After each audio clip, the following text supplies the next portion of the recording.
What's up, Xander? Hi. Right on. What are we talking about?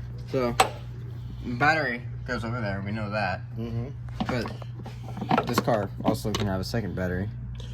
Yeah, there's one of the things right there. Which is probably here's the tie down. Or the hold down. Whatever I'm you pretty want sure to the call it. ground just bolts somewhere. Yeah. So I guess we got to do a little research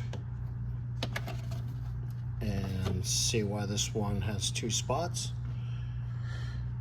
Maybe it's a battery thing, or like, you know, if one goes dead, you still have a backup.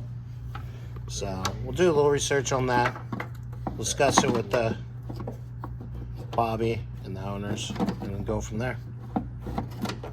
Good morning, Xander. What do we got going on? Batteries. Batteries. So, we have a new one for here. And we did a video yesterday on the other one. Okay. And so we got another battery for over there. Right. And a positive terminal. Okay. Because the ground terminal's right here. Okay, cool, cool. So we're gonna put that in. I'll move all this stuff out of the way. And we'll figure it out. But Bobby said that we'll probably just route this positive into the other one. Right. Chain it together. Yep. Which is the way they used to do it.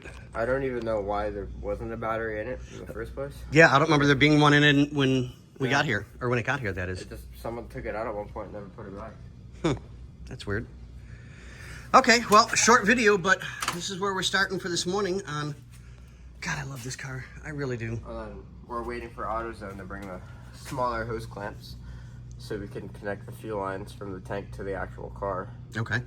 And it's only, let me zoom in on that, 25 to 7 in the morning. So we start early here. I'm like half awake right now. Yeah. I don't even have a full cup of coffee in me yet, so I know the feeling. But on that note, ladies and gentlemen, boys and girls, have a good one.